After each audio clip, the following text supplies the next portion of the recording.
चलिए यहाँ से न्यूमेरिकल करेंगे हम लोग। न्यूमेरिकल जो है आपको जो पहला कराने जा रहे हैं इस चैप्टर में वो न्यूमेरिकल नंबर 14 है हमारी शीट में, और ये क्वेश्चन जो है वो एनसीईआरटी से आता है। 9वें चैप्टर का 9वां सवाल एक्सरसाइज का, एनसीईआरटी 9.9। ठीक है, इसमें बोला गया है कि एक स्टील केबल है। मैं क्वेश्चन पढ़ देता हूँ, जो लोग ये वीडियो देख के नोट्स बनाएंगे उनके लिए क्वेश्चन पढ़ता हूँ। A steel cable with a radius of 1.5 centimeter supports a chair lift at a ski area. ठीक है, full stop. If the maximum stress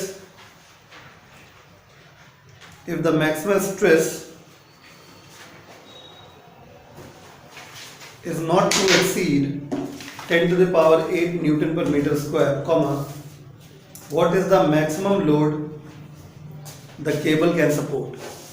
What is the maximum load the cable can support?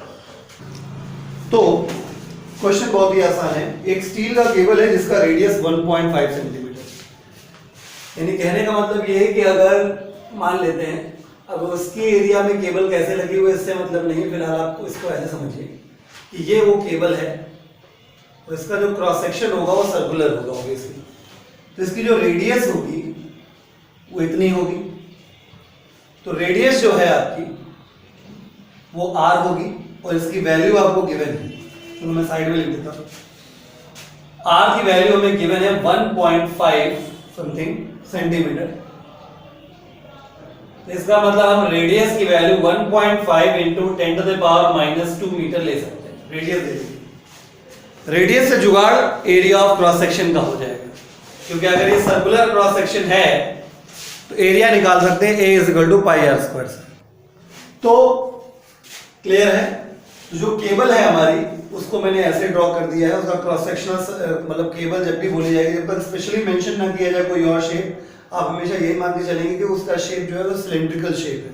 तो cross section उसका circle बनेगा। तो अगर radius दी गई है तो एरिया का अपने पास व्यवस्था है, A = πr² हम लोग यूज कर सकते हैं, और रेडियस होगी तो एरिया निकल भी आएगा।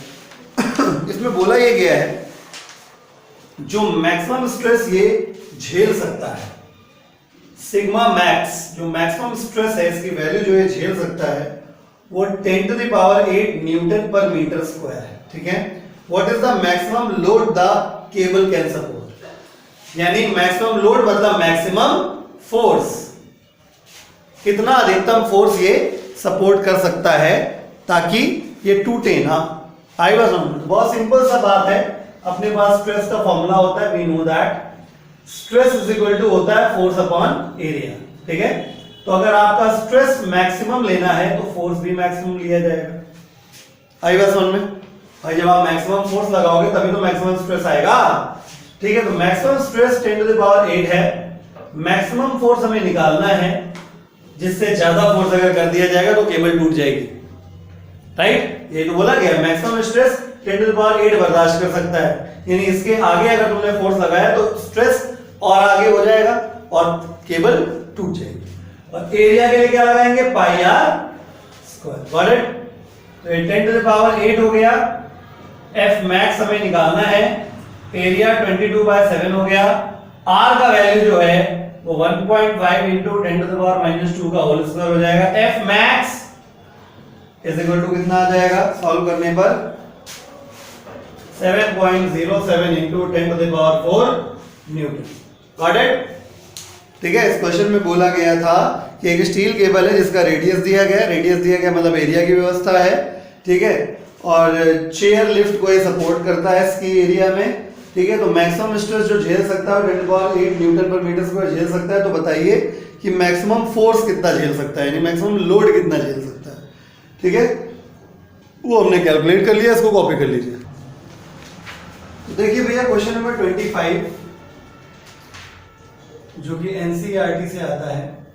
एनसीईआरटी का ये 9.20 है, 9वें चैप्टर का 20वां सवाल है। इसको मैं पढ़ देता हूँ। लिखा है 2 strips of metal are riveted together at their ends by 4 rivets, each of diameter 6 mm.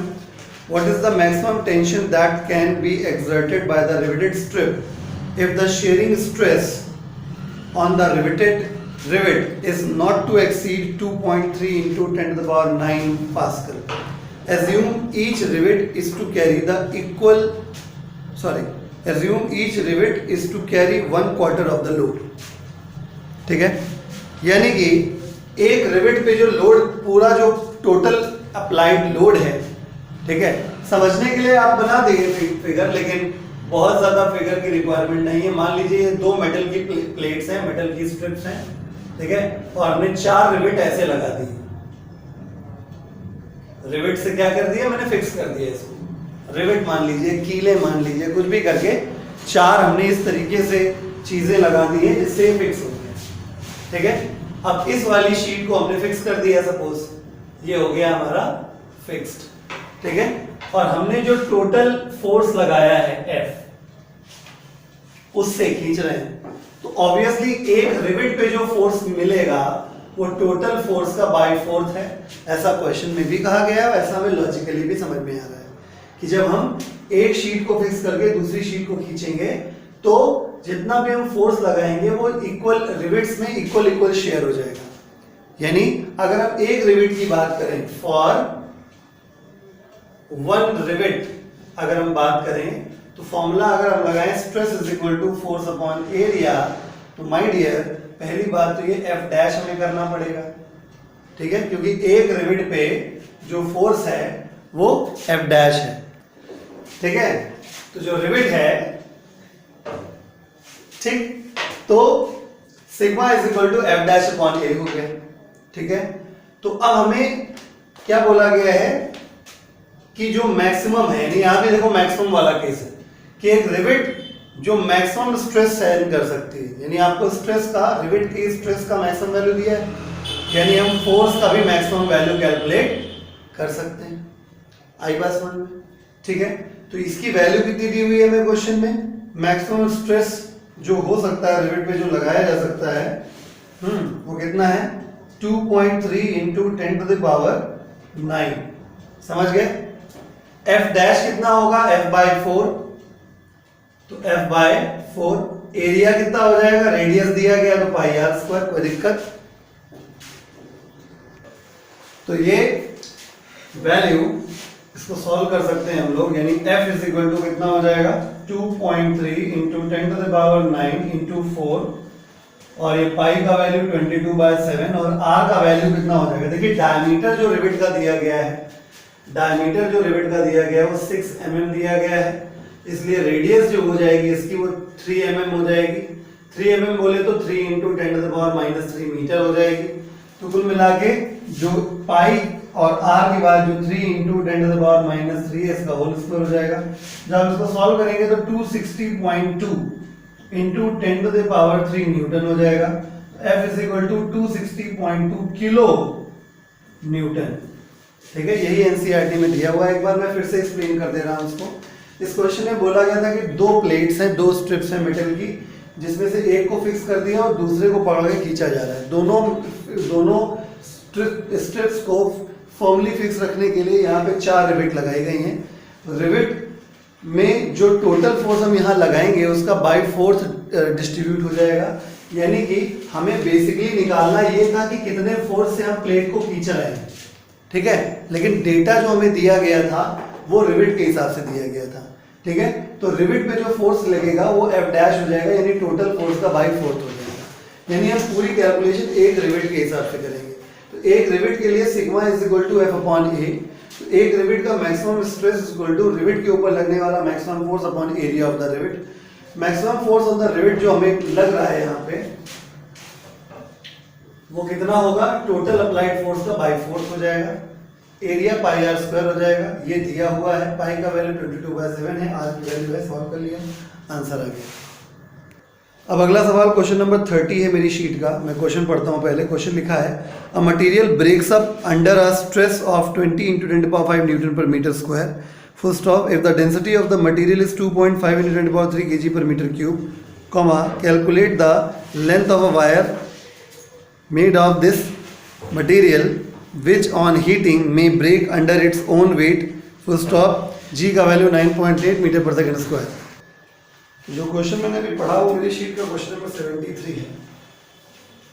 और material breaks up under a stress, एक मटेरियल है जिसपे स्ट्रेस अगर 20 इंटू 10⁵ न्यूटन पर मीटर पर लगाया जाता है तो ब्रेक हो जाता है। If the density of the material radium rho की value 2.5 into 10⁻³ kg per metre cube given है हमें, ठीक है। तो calculate the length of the wire made of this material which on hanging में break under its own weight, अपने खुद के वेट से टूट जाता है, ठीक है। तो टूटने वाला स्ट्रेस ये है, तो इसके हिसाब से टूटने वाला फोर्स निकालना है, मतलब सॉरी टूटने वाला फोर्स दे रखा है, कितने फोर्स पे टूट जाता है, अपने खुद के वेट से टूट जाता है। नहीं समझे, क्वेश्चन में कहा गया है कि अगर इतना स्ट्रेस लगाते हैं तो वायर टूट जाता है, फिर आखिरी लाइन में बोला गया है कि टूटता किससे है, अपने ही वेट से टूट जाता है, ठीक है। यानी कुल मिला के क्वेश्चन में मैक्सिमम स्ट्रेस दे रखा है जिस पे वो टूट जाता है, और मैक्सिमम फोर्स जिसके आगे फोर्स लगाने पे वो टूट जाएगा वो उसके खुद के वेट के बराबर है। यानी कुल मिला के मैक्सिमम स्ट्रेस और मैक्सिमम फोर्स हमें गिवन है।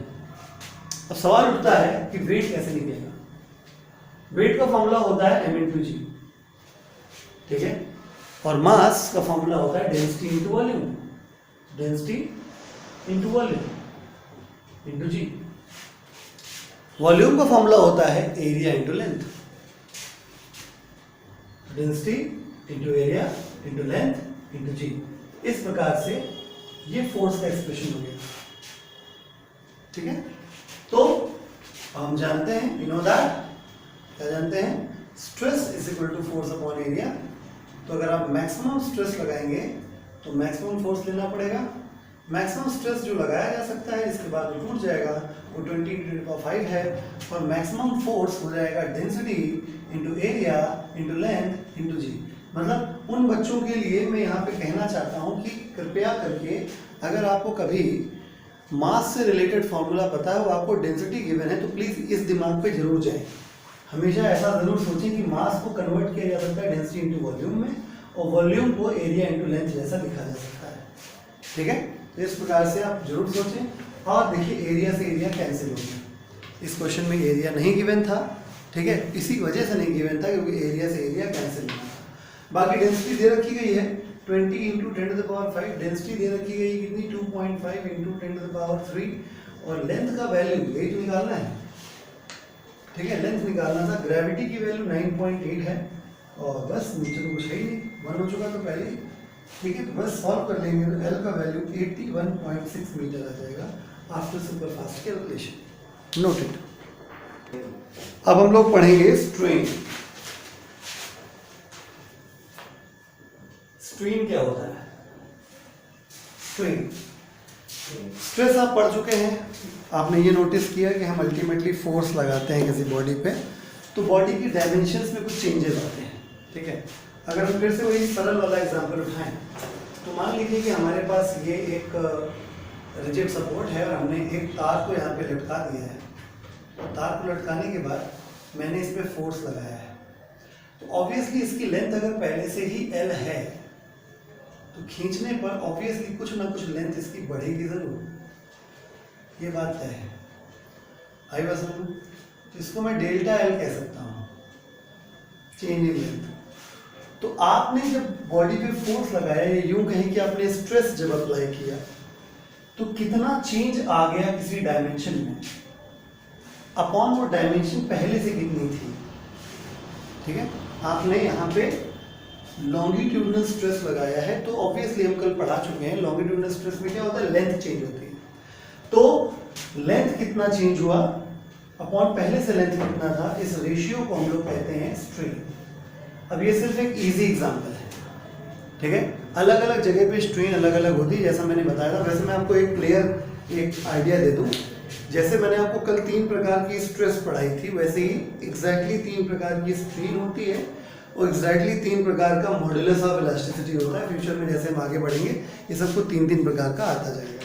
तो फिलहाल पहले आप लिखिए डेफिनेशन, हेडिंग डाल दीजिए स्ट्रेन, और लिखिए the ratio of change in any dimension, the ratio of change in any dimension of the body या of the solid या of the body लिखो, the ratio of change in any dimension of the body to the original dimension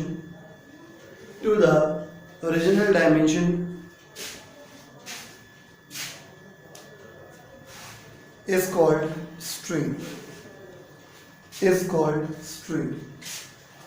next answer लिखिए, according to definition strain is equal to change in dimension upon original या initial dimension. Formula ये हो गया.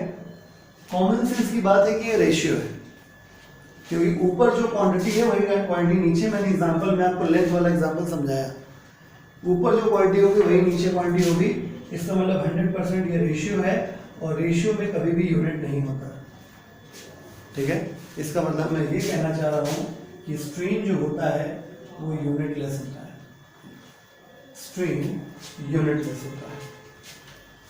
ठीक है, तो आप सिर्फ अभी इतना नोट करेंगे,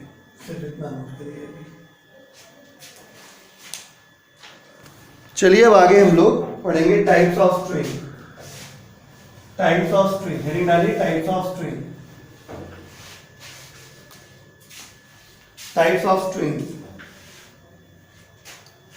बहुत प्रकार की स्ट्रेन हो सकती है. हम लोगों को 4 स्ट्रेन अपने सिलेबस में पढ़नी है. देखिए, we have to study 4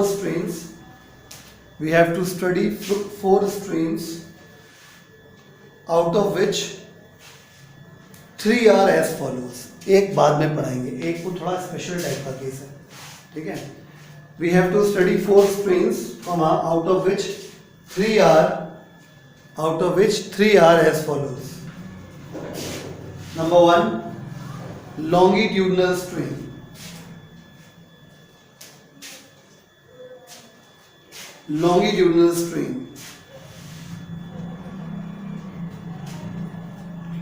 Number 2, volumetric strain. Number 3, shear strain.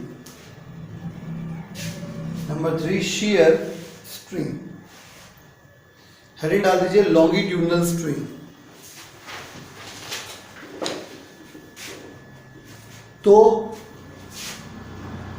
Heading डाल दिया, पहले समझिए बाद में लिखिएगा जैसा मैं बताऊं. ठीक है, हेडिंग डाल दिया लॉन्गिट्यूडनल स्ट्रेन. लॉन्गिट्यूडनल स्ट्रेन में मैंने क्या समझाया कि मान लीजिए कि आपके पास कोई वायर था जिसकी इनिशियल लेंथ एल थी, आपने फोर्स लगाया, उसकी लेंथ बढ़ गई. ठीक है, तो हियर जो लॉन्गिट्यूडनल स्ट्रेन हो जाएगी आपकी, ठीक है, इसको एप्सिलॉन एल से रिप्रेजेंट कर देंगे हम लोग. एप्सिलॉन पढ़ा जाता है, EPSILON स्पेलिंग होती है. एप्सिलॉन एल का फॉर्मूला जो हो गया, यानी लॉन्गिट्यूडनल स्ट्रेन का फॉर्मूला ये हो गया. तो डेफिनेशन आप क्या कहेंगे, the ratio of change in length to the initial length of the rod is called longitudinal strain. ठीक है, तो लिखिए, when longitudinal stress is applied, then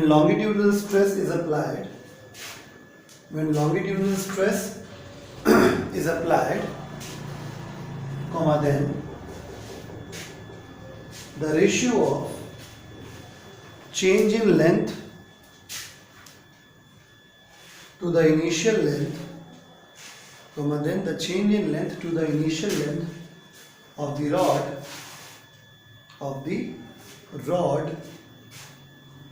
or wire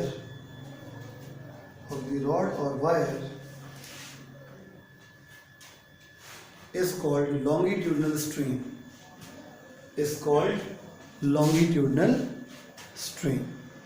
अब ये फिगर बना के फॉर्मूला कॉपी कर लीजिए. फिर डाल दीजिए वॉल्यूमेट्रिक स्ट्रेन. नंबर 2 है आपका. तो इसमें वॉल्यूमेट्रिक स्ट्रेन में कैसे समझेंगे, इस वाले केस में नाम नहीं समझ आ रहा है. वॉल्यूमेट्रिक स्ट्रेन मतलब इसमें वॉल्यूम चेंज होता है. मतलब जैसे मान लीजिए आपके पास कोई बॉडी है, आपने क्या किया, आपने प्रेशर या फोर्स वगैरह एक्सर्ट किया, ठीक, लाइक दिस. ठीक। तो इससे क्या हुआ, अल्टीमेटली जो इसका वॉल्यूम है वो कम हो गया। पहले वॉल्यूम v था, अब वॉल्यूम v डैश हो गया। तो कुल मिला के कुछ ना कुछ तो चेंज हुआ ना वॉल्यूम में, हुआ। यानी अगर हम चेंज इन वॉल्यूम निकालें डेल्टा v, तो क्या हो जाएगा, final volume minus initial volume, कुछ ना कुछ वॉल्यूम तो चेंज हुआ। तो यहाँ पे वॉल्यूमेट्रिक स्ट्रेन जब होता है तो हम क्या लिखेंगे, change in volume to the initial volume. आएगा समझ में? लिखिए when normal stress is applied है, डेफिनेशन में लिखिए when normal stress is applied. याद होना चाहिए कि इस वाले स्ट्रेस को हमने क्या कहा था, normal stress. When normal stress is applied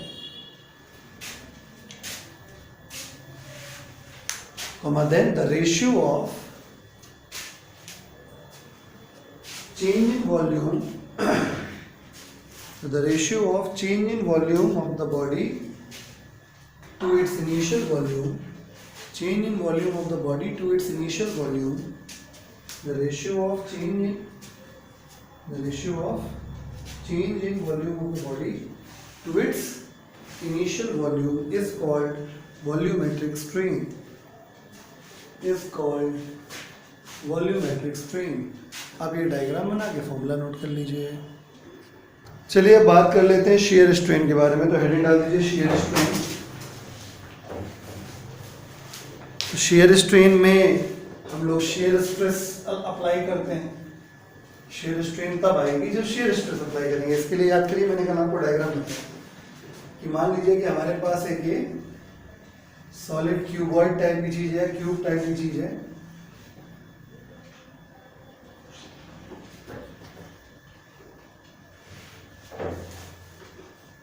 इस तरीके से ये हिस्सा मैंने क्या कर दिया, फिक्स कर दिया। This part of the body is fixed और हमने फोर्स ऐसे अप्लाई किया है। जब हम फोर्स ऐसे अप्लाई करेंगे तो ये वाले पॉइंट्स इधर सरक जाएंगे, मतलब ये वाला जो साइड है इधर आ जाएगा, ऐसे आ जाएगा, ऐसे आ जाएगा। इन द सेम वे ये इधर आ जाएगा, इधर आ जाएगा, ये ऐसे हो जाएगा, ये लाइन ऐसे बन जाएगी, है ना, ये लाइन ऐसे बन जाएगी। समझ रहे हैं? तो अल्टीमेटली अगर इसका लेंथ L है और ये X इधर सरक गया है, यानी एक तरीके से ये कहें कि इतना एंगल ये रोटेट हो गया है, ये साइड आगे झुक गई ना, इसको फाई से रिप्रेजेंट करते हैं। ठीक है?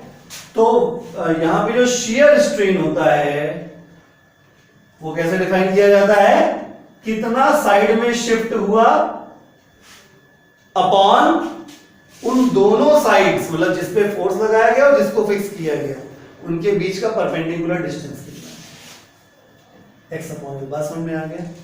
यानी कितना डिस्प्लेसमेंट हुआ साइड में with respect to the other side, ये फिक्स है, इसके रिस्पेक्ट में ये आगे सरक गई, अपॉन उन दोनों के बीच का परपेंडिकुलर डिस्टेंस कितना। अगर आप बात करें एंगल के हिसाब से तो ये आर्क हो गया और ये रेडियस हो गया। गौर से देखिए, क्योंकि एंगल इक्वल टू होता है आर्क अपॉन रेडियस। एक और फॉर्मूला बता रहा हूं। तो अगर देखा जाए तो एंगल अगर यहाँ पे फाई है तो आर्क के लिए कौन काम कर रहा है, x, और रेडियस की तरह कौन काम कर रहा है, l। इसका मतलब क्या हुआ कि shear strain जो है उसको हम क्या लिख सकते हैं, 5 ही लिख सकते हैं। नहीं समझ में आया? ये एंगल 5 है, तो इस एंगल के सामने ये हो गया आर्क, ये हो गया रेडियस, तो x अपॉन l 5 के बराबर लिखा जा सकता है। तो x अपॉन l अगर shear strain है तो x अपॉन l 5 भी है। आई बस समझ? डेफिनेशन लिखिए, पहले हेडिंग डाल दिया shear strain। लिखिए when shear stress is applied, when shear stress is applied, when shear stress is applied, then the ratio of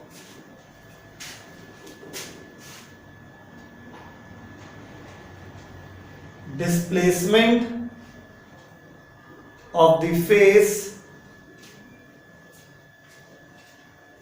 of the body, displacement of the face of the body with respect to the fixed face with respect to the fixed face to the separation between these two faces,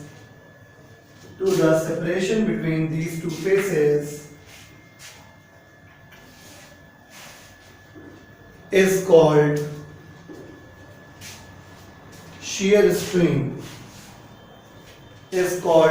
shear strain, ये लिख के ये इसको copy करिए आप।